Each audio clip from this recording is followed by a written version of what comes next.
আমার ভাইরা, হযরত আলী রাদিয়াল্লাহু তাআলা আনহুর কথা শুনুন। হাদিস শরীফের মধ্যে আসছে, হযরত আলী রাদিয়াল্লাহু তাআলা আনহুর যুদ্ধের ময়দানে একবার হযরত আলী রাদিয়াল্লাহু তাআলা আনহুর বাম পায়ের মধ্যে তীর ঢুকে গেল। সাহাবায়ে কেরাম অনেক চেষ্টা করলেন হযরত আলী রাদিয়াল্লাহু তাআলা আনহুর পা থেকে তীরকে বের করার জন্য, কিন্তু সাহাবায়ে কেরাম হযরত আলী রাদিয়াল্লাহু তাআলা আনহুর পা থেকে কখনো তীরকে বের করতে পারেন না। তার কারণ হলো সাহাবায়ে কেরাম হযরত আলী রাদিয়াল্লাহু তাআলা আনহুর পা থেকে যখন তীরকে ধরে যখন টান দিতেন, হযরত আলী রাদিয়াল্লাহু তাআলা আনহু তিনি চিৎকার দিয়ে উঠতেন। এইভাবে যখনই সাহাবায়ে কেরাম হযরত আলী রাদিয়াল্লাহু তাআলা আনহুর পা থেকে যখন তীরকে টান দিতেন, হযরত আলী রাদিয়াল্লাহু তাআলা আনহু চিৎকার দিয়ে উঠতেন। এই খবর যখন আল্লাহ পাক রব্বুল আলামিনের হাবিব মুহাম্মদ সাল্লাল্লাহু আলাইহি সাল্লামের নিকটে পৌঁছলেন, হুজুর পাক সাল্লাল্লাহু আলাইহি সাল্লাম বললেন, হে সাহাবারা, আলীর পা থেকে তীরকে এভাবে বের করা সম্ভব নয়। সুতরাং আলী যখন নামাজে যখন দাঁড়িয়ে যাবে তখন তার পা থেকে তীরকে বের করবা, দেখবা হযরত আলী রাদিয়াল্লাহু তাআলা আনহু বিন্দু মাত্র কোনো টের পাবে না। আমার ভাইরা, এরপরে যখন হযরত বিলাল রাদিয়াল্লাহু তাআলা আনহুকে আল্লাহ পাক রব্বুল আলামিনের হাবিব মুহাম্মদ সাল্লাল্লাহু আলাইহি সাল্লাম বললেন, হে বিলাল, তুমি নামাজের জন্য আযান দাও। এরপরে আযান দেওয়া হলো। হুজুর পাক সাল্লাল্লাহু আলাইহি সাল্লাম এক সাহাবীকে নিযুক্ত করে দিলেন, তেনাকে দায়িত্ব দিলেন, আমি যখন নামাজে দাঁড়িয়ে যাব, হযরত আলী রাদিয়াল্লাহু তাআলা আনহু যখন নামাজের জন্য দাঁড়িয়ে যাবে, তোমাকে দায়িত্ব দিলাম, তুমি তখন সে নামাজের মধ্যে হযরত আলী রাদিয়াল্লাহু তাআলা আনহুর পা থেকে তীরকে টান দিয়ে বের করবা। সুবহানাল্লাহ। আমার ভাইরা, এরপরে যখন বিশ্বনবী জনাবে মুহাম্মদ সাল্লাল্লাহু আলাইহি সাল্লাম যখন সাহাবায়ে কেরামদেরকে নিয়ে যখন নামাজের জন্য দাঁড়িয়ে গেলেন, হযরত আলী রাদিয়াল্লাহু তাআলা আনহু তিনিও জামাতের সাথে নামাজ পড়ার জন্য দাঁড়িয়ে গেলেন। এরপরে যখন নামাজের জন্য যখন দাঁড়িয়ে গেলেন, ওই নিযুক্ত সাহাবী হযরত আলী রাদিয়াল্লাহু তাআলা আনহুর পা থেকে তীরকে টান দিয়ে বের করলেন। এরপরে যখন টান দিয়ে যখন তীরকে বের করলেন, নামাজের শেষে হযরত আলী রাদিয়াল্লাহু তাআলা আনহুকে জিজ্ঞেস করা হলো, আলী, আপনার পা থেকে যে তীরকে বের করা হয়েছে, এর কি কোনো টের পেয়েছেন, কোনো অনুভব করতে পেয়েছেন? হযরত আলী রাদিয়াল্লাহু তাআলা আনহু বললেন, খোদার কসম করে বলছি, তুমি আমার পা থেকে কখন তীরকে টান দিয়ে বের করেছে এর বিন্দু মাত্র আমি টের পাই নাই। তাহলে দেখুন সাহাবায়ে কেরামের নামাজ কেমন নামাজ ছিল। তেনারা নামাজ পড়তেন এমন নামাজ, রাসূল কারীম সাল্লাল্লাহু আলাইহি সাল্লাম বলেছেন, তোমরা যখন নামাজে দাঁড়িয়ে যাবা, তোমরা মনে করবা আমি আল্লাহ পাক রব্বুল আলামিনকে দেখছি। সুতরাং রাসূল কারীম সাল্লাল্লাহু আলাইহি সাল্লাম বলেছেন, যখন তোমরা নামাজের জন্য দাঁড়িয়ে যাবা, তোমরা মনে মনে ভাববা তুমি যেন আল্লাহ পাক রব্বুল আলামিনের সামনে দাঁড়িয়ে গিয়ে আল্লাহ পাক রব্বুল আলামিনকে দেখছো। আর তোমরা যদি না দেখতে পাও, তাহলে কমপক্ষে এটা তোমাদের মনের মধ্যে অনুভব করবা যে আল্লাহ পাক রব্বুল আলামিন তোমাকে অবশ্যই দেখছে। সুতরাং আল্লাহ পাক রব্বুল আলামিন আমাদেরকে সুন্দরভাবে নামাজ পড়ার জন্য তৌফিক দান করুন। সবাই বলে আল্লাহুম্মা আমিন। হুজুর পাক সাল্লাল্লাহু আলাইহি সাল্লাম একবার তিনি তেনার সাহাবাদেরকে বললেন, হে সাহাবারা, তোমরা কি জানো এই পৃথিবীর মধ্যে সবচাইতে বড় চোর কে?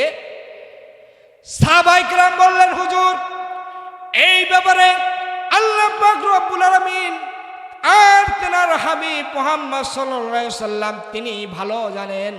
হুজুর পাক সাল্লাল্লাহু আলাইহি সাল্লাম বললেন, সাহাবারা শুনে রাখো, এই পৃথিবীর মধ্যে সবচাইতে বড় চোর হচ্ছে ওই ব্যক্তি যে ব্যক্তি নামাজ চোর। সাহাবায়ে কেরাম জিজ্ঞাসা করলেন, ইয়া রাসূলুল্লাহ, নামাজ চোর আবার কিভাবে হয়? হুজুর পাক সাল্লাল্লাহু আলাইহি সাল্লাম বললেন, হে সাহাবারা শুনে রাখো, নামাজ চোর হচ্ছে ওই ব্যক্তি নামাজ চোর হচ্ছে এইভাবে হয়, যে ব্যক্তি নামাজে দাঁড়িয়ে গেল আর সেই ব্যক্তি রুকু সিজদা সঠিকভাবে সুন্দরভাবে আদায় করলো না, সেই ব্যক্তি হচ্ছে নামাজ চোর, আর সেই ব্যক্তি হচ্ছে দুনিয়ার মধ্যে সবচাইতে বড় চোর। তাহলে রাসূল করিম সাল্লাল্লাহু আলাইহি সাল্লাম তিনি বলেছেন এই পৃথিবীর মধ্যে সবচাইতে বড় চোর হচ্ছে যে ব্যক্তি নামাজ চোর। আর নামাজ চোর হচ্ছে ওই ব্যক্তি যে ব্যক্তি নামাজের রুকু সঠিকভাবে আদায় করে না, সিজদা সঠিকভাবে আদায় করে না, শুধু মাথা নিচু দেয় আর টপ করে সঙ্গে সঙ্গে মাথা উপরে চলে। সুতরাং 3 তাসবিহ পরিমাণ যে সুবহানা রাব্বিয়াল আলা সিজদায় গিয়ে যে বলতে হয়, এইটুকু সময়ও সেই ব্যক্তি সিজদার মধ্যে থাকে না। সুতরাং রাসূল করিম সাল্লাল্লাহু আলাইহি সাল্লাম তিনি নামাজের জন্য এত পরিমাণ তিনি গুরুত্ব দিয়েছেন। আমার ভাইরা, হযরত তালহা রাদিয়াল্লাহু তাআলা আনহুর ঘটনা শুনুন। বুখারী শরীফের মধ্যে আসছে, সাহাবায়ে কেরাম হযরত তালহা রাদিয়াল্লাহু তাআলা আনহুর নামে একবার হুজুর পাক সাল্লাল্লাহু আলাইহি সাল্লামের নিকটে বিচার দিলেন, ইয়া রাসূলুল্লাহ, এই তালহা সকলের পিছনে নামাজের জন্য মসজিদে আসে আর সালাম ফেরানোর সঙ্গে সঙ্গে সকলের আগে সে মসজিদ থেকে বাড়ির দিকে রওনা হয়ে যায়। আমার ভাইরা, সাহাবায়ে কেরাম যখন রাসূল করিম সাল্লাল্লাহু আলাইহি সাল্লামকে যখন এই ব্যাপারে যখন নালিশ করা হলো, হুজুর পাক সাল্লাল্লাহু আলাইহি সাল্লাম এবার সাহাবায়ে কেরামদেরকে নিয়ে হযরতে তালহা রাদিয়াল্লাহু তাআলা আনহুকে উদ্দেশ্য করে তিনি তেনার বাড়ির দিকে রওনা হয়ে গেলেন। হুজুর পাক সাল্লাল্লাহু আলাইহি সাল্লাম হযরতে তালহা রাদিয়াল্লাহু তাআলা আনহুর বাড়ির দরজায় এসে তিনি সালাম দিলেন, আসসালামু আলাইকুম ইয়া আহলাল বাইত। কোন ঘরের থেকে কোনো আওয়াজ আসলো না। এরপরে রাসূল করিম সাল্লাল্লাহু আলাইহি সাল্লাম দ্বিতীয়বার আবার সালাম দিলেন, কোনো শব্দ আসলো না। এরপরে তৃতীয়বার আবার সালাম দিলেন, কোনো আওয়াজ আসলো না। হুজুর পাক সাল্লাল্লাহু আলাইহি সাল্লাম মনের মধ্যে একটু দুঃখ নিয়ে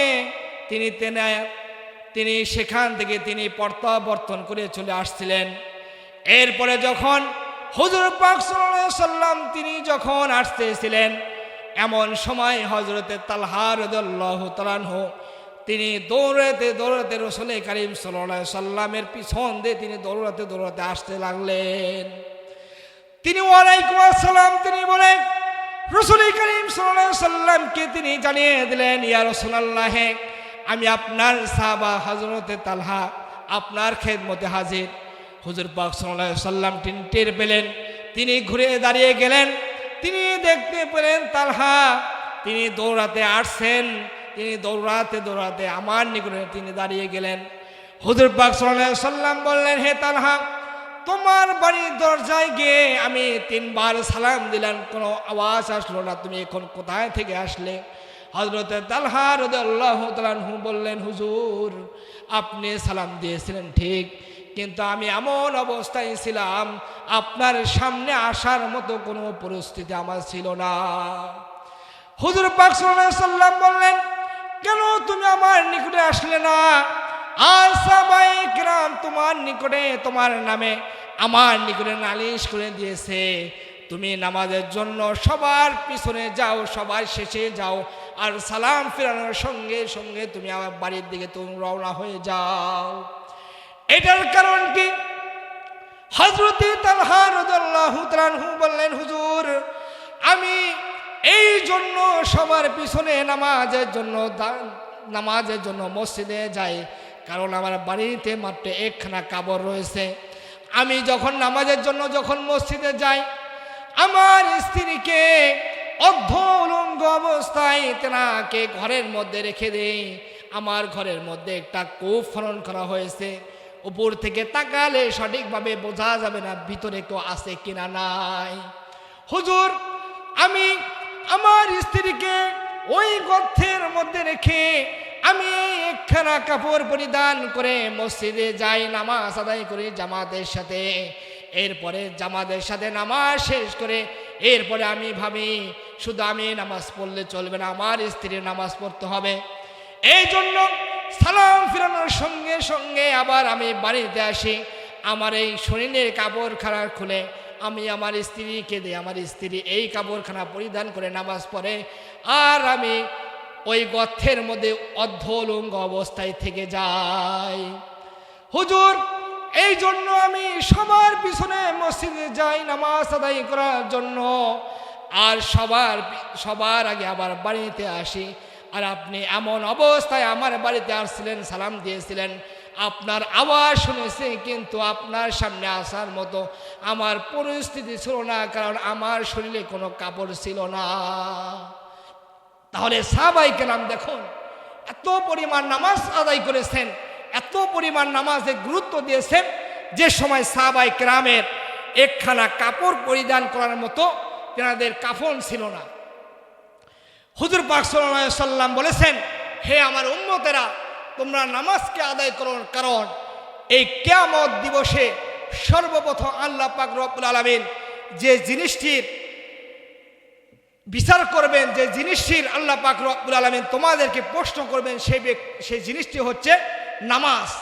নামাজ সম্পর্কে আল্লাহ পাক রব্বুল আলামিন সর্বপ্রথম তোমাদের নিকটে হিসাব চাইবেন। আল্লাহ পাক রব্বুল আলামিনের হাবিব সাল্লাল্লাহু আলাইহি সাল্লাম বলেছেন, ইন্না আউওয়ালা মা ইউহাসাবু বিহিল আবদু ইয়াউমাল কিয়ামাতি মিন আমালিহি সালাহ। আল্লাহ পাক রব্বুল আলামিনের হাবিব মুহাম্মদ সাল্লাল্লাহু আলাইহি সাল্লাম বলেছেন, কিয়ামতের দিবসে সর্বপ্রথম আল্লাহ পাক রব্বুল আলামিন তোমাদের নিকটে হিসাব চাইবেন।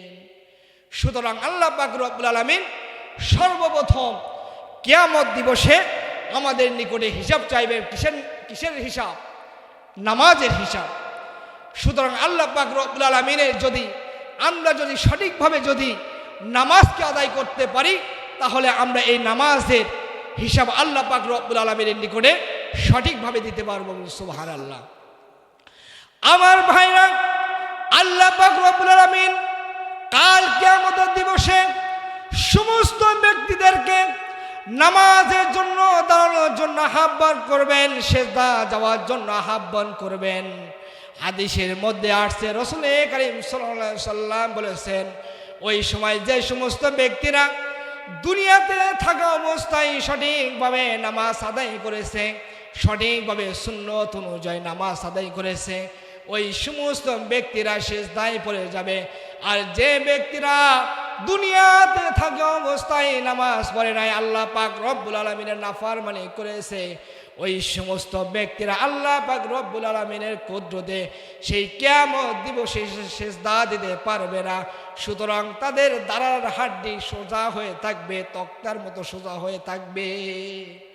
তাহলে কিয়ামত দিবসে ওই সমস্ত ব্যক্তি আল্লাহ পাক রব্বুল আলামিনের কুদরতে সিজদা দিতে পারবেন যে সমস্ত ব্যক্তি দুনিয়াতে সঠিকভাবে নামাজ আদায় করেছে। আর যে ব্যক্তিরা সঠিকভাবে নামাজ আদায় করে না, আল্লাহ পাক রব্বুল আলামিনের হুকুম অনুযায়ী চলে নাই, সেই সমস্ত ব্যক্তিরাই সেই কিয়ামত দিবসে সিজদা দিতে পারবে না। তাদের দাঁড়ার হাড্ডিগুলো সোজা হয়ে থাকবে, বাঁকা হবে না। সুতরাং তারা সিজদা দিতে পারবে না। এই জন্য সেই কিয়ামত দিবসে আল্লাহ পাক রব্বুল আলামিন চিহ্নিত করে দিবেন, এই সমস্ত ব্যক্তিরাই ছিল আল্লাহ পাক রব্বুল আলামিনের নাফরমানি ব্যক্তি। আর যারা সিজদা দিতে পারবে তারা কি? তারাই হচ্ছে আল্লাহ পাক রব্বুল আলামিনের মুত্তাকি, ঈমানদার, আল্লাহ পাক রব্বুল আলামিনের পছন্দের বান্দা। সুবহানাল্লাহ। আমার ভাইরা, আল্লাহ পাক রব্বুল আলামিন বলেছেন, তোমরা আমার হুকুমকে মানো, নামাজ আদায় করো, আমার হুকুমকে আদায় করো, নামাজ আদায় করো, হজ আদায় করো, যাকাত দাও, সদকা দাও, আমার সমস্ত ইবাদত করো। আর আমার ইবাদত করার পরে তোমাদের মা বাবার খেদমত তোমরা করতে থাকবা। তাহলে আল্লাহ পাক রব্বুল আলামিন তিনার ইবাদতের পরে কার খেদমত করার কথা বলা হয়েছে? মা বাবার খেদমত করার কথা বলা হয়েছে। আল্লাহ পাক রব্বুল আলামিন বলেন, وَقَضَى رَبُّكَ أَلَّا تَعْبُدُوا إِلَّا إِيَّاهُ وَبِالْوَالِدَيْنِ إِحْسَانًا। আল্লাহ আল্লাহ পাক রব্বুল আলামিন বলেন, হে বান্দারা, তোমরা আমার ইবাদত করো। আমার ইবাদতের পর তোমরা তোমাদের মা বাবার সাথে ইহসানজনক সুন্দর আচার ব্যবহার তোমাদের মা বাবার সঙ্গে করো। তাহলে আল্লাহ পাক রব্বুল আলামিন তেনার ইবাদতের পরেই মা বাবার খেদমত করার কথা বলা হয়েছে। আল্লাহ পাক রব্বুল আলামিনের হাবিব তিনি বলেছেন, যদি তোমাদের মা বাবা যদি দুনিয়ার মধ্যে বেঁচে থাকে, যদি তোমরা দুনিয়াতে যদি তোমরা রিজিক চাও, সম্মান চাও, তাহলে তোমাদের মা বাবার খেদমত করো। কারণ তোমরা তোমাদের মা বাবার যদি খেদমত করো, তোমাদের মা বাবার যদি তোমরা মন যদি জয় করতে পারো, আল্লাহ পাক রব্বুল আলামিন তোমাদেরকে দুনিয়া এবং ইহকাল উভয় জাহানে আল্লাহ পাক রব্বুল আলামিন আমাদেরকে সম্মান মর্যাদা দান করবেন। সুবহানাল্লাহ। আমার ভাইরা, আল্লাহ পাক রব্বুল আলামিনের হাবিব মুহাম্মদ সাল্লাল্লাহু আলাইহি সাল্লাম তিনি একবার মসজিদে খুতবা দেওয়ার জন্য তিনি দাঁড়িয়ে যাইতেছিলেন। মেম্বারে তিনি উঠতে লাগলেন। প্রথম তবকায় যখন পা রাখলেন, হুজুর পাক সাল্লাল্লাহু আলাইহি সাল্লাম বললেন আমিন। দ্বিতীয় তবকায় যখন পা রাখলেন বললেন আমিন। তৃতীয় তবকায় রাসূল করিম সাল্লাল্লাহু আলাইহি সাল্লাম যখন পা রাখলেন, তিনিও তখনও বললেন আমিন। সাহাবায়ে কেরাম জিজ্ঞাসা করলেন, ইয়া রাসূলুল্লাহ, আপনাকে ইতিপূর্বে মসজিদে খুতবা দেওয়ার জন্য মেম্বারে উঠতে দেখেছি, কিন্তু আপনি কখনো আমিন বলেন নাই। কিন্তু আজকে আপনি যখন প্রথম তবকায় যখন পা রাখলেন বললেন আমিন, দ্বিতীয় তবকায় যখন পা রাখলেন বললেন আমিন, তৃতীয় তবকায় যখন পা রাখলেন বললেন আমিন, এটার কি কারণ হতে পারে? আল্লাহর হাবিব মুহাম্মদ সাল্লাল্লাহু আলাইহি সাল্লাম বললেন, হে সাহাবীরা, শুনে রাখো, আজকে আমি প্রথম তবকায় যখন পা রাখলাম, হযরত জিবরাইল আলাইহিস সালাম আমার নিকটে আসলেন আর সে বললেন, হাবিব, আপনার নাম শোনার পরে যে ব্যক্তি আপনার প্রতি দরুদ পাঠ করলো না, সেই ব্যক্তি ধ্বংস হয়ে যাক। আমি উত্তরে বললাম আমিন। তাহলে রাসূল করিম সাল্লাল্লাহু আলাইহি সাল্লামের নাম যখন শুনবেন তখন কি বলতে হবে? সাল্লাল্লাহু আলাইহি ওয়াসাল্লাম দরুদ শরীফ পড়তে হবে, ঠিক কিনা?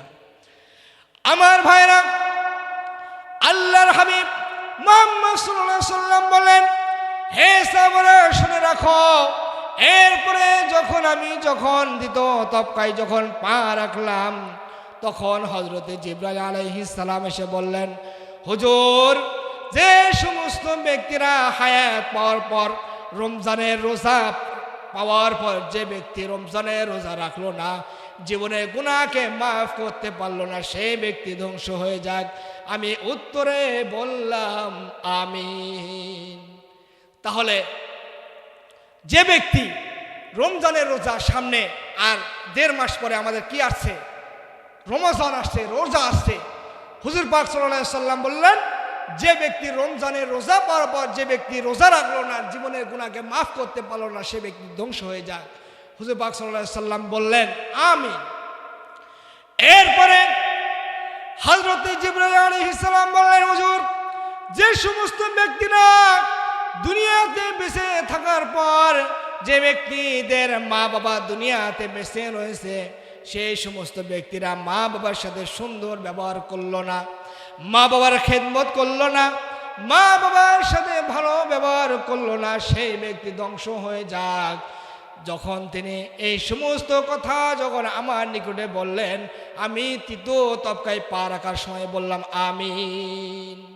তাহলে বলুন, রাসূল করিম সাল্লাল্লাহু আলাইহি সাল্লাম তিনি এমন রাসূল, যেনাকে তায়েফের ময়দানে তেনাকে মারতে মারতে বেহুশ করে ফেলানো হলো, সারা শরীর রক্তাক্ত করা হলো, তখনও তিনি এই উম্মতের জন্য বদদোয়া করলেন না। কিন্তু এই 3 শ্রেণী ব্যক্তির জন্য আল্লাহ পাক রব্বুল আলামিনের হাবিব বদদোয়া করলেন। তাহলে দেখুন, এই 3টা জিনিস আল্লাহ পাক রব্বুল আলামিনের হাবিব কি পরিমাণ গুরুত্ব দিয়েছেন।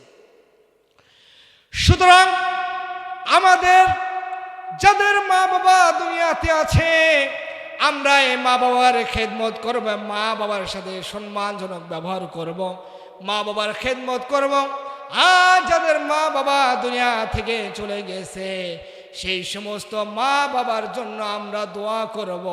আল্লাহ পাক রব্বুল আলামিন সেই সমস্ত দোয়া আমাদেরকে শিখিয়ে দিয়েছেন। কোরআন পাকের মধ্যে বলেছেন, রব্বির হামহুমা কামা রব্বায়ানি সগীরা। হে আল্লাহ, এই সমস্ত মা বাবা আমরা ছোট থাকা অবস্থায় যেভাবে আমাদেরকে কোলে নিয়ে যেভাবে সুন্দরভাবে লালন পালন করেছেন, সেইভাবে তোমার রহমতের কোলে আমাদের মা বাবাকে তুমি লালন পালন করো। সুবহানাল্লাহ।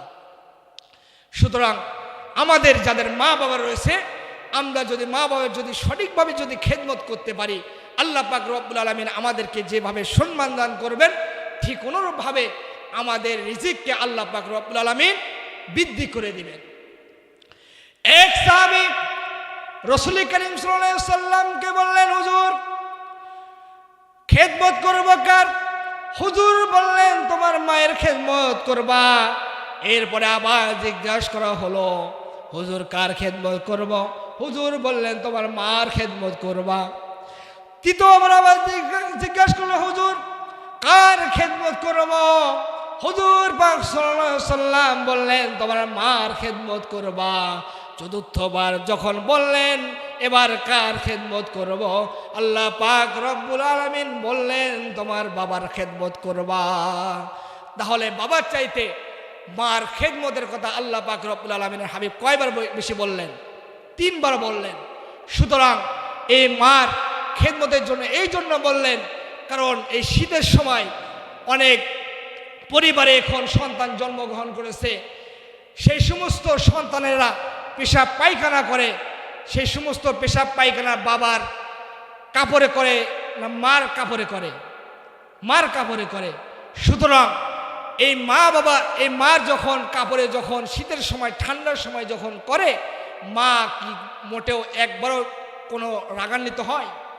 মোটেও রাগান্বিত হন না, বরং সারা মুখকে হাসি দিয়ে কপালে গালে চুমু খেয়ে তাকে সেই ভেজা কাপড়কে পরিবর্তন করে নতুন আরেকটা কাপড় তিনি তেনাকে পরিধান করে দেয়, যাতে করে তার সন্তানের কোনো অসুবিধা না হয়।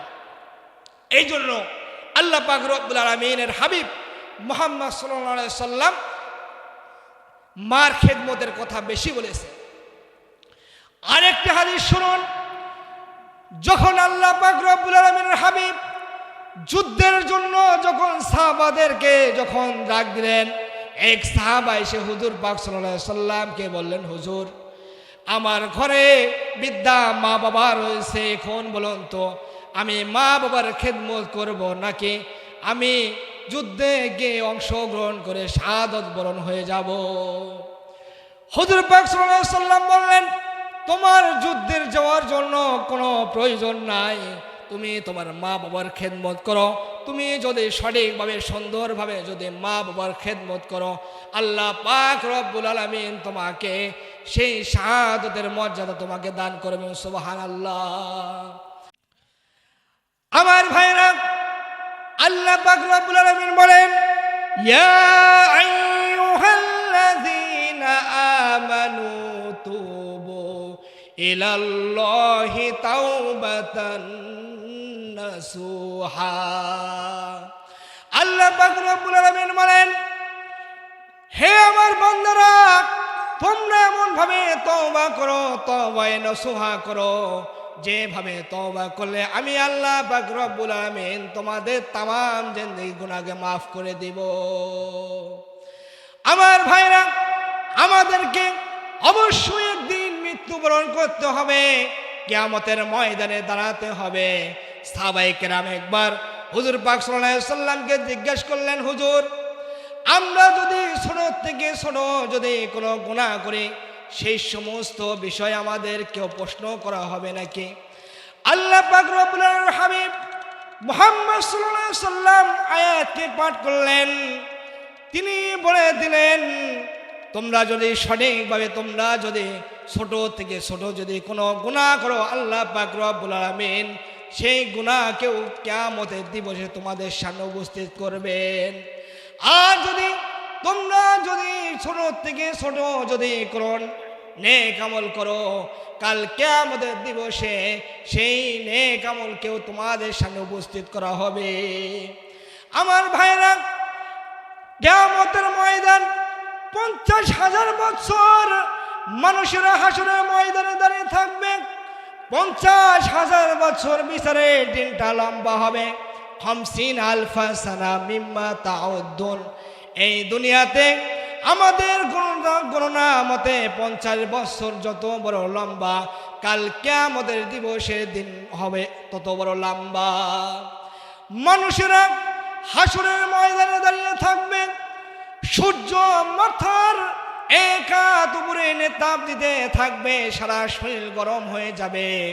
গরমের চোটে মাথা থেকে মগজ গলে গলে জমিনে পড়তে থাকবে, জিহ্বাটা ঝুলে নাভিস্থল পর্যন্ত চলে আসবে।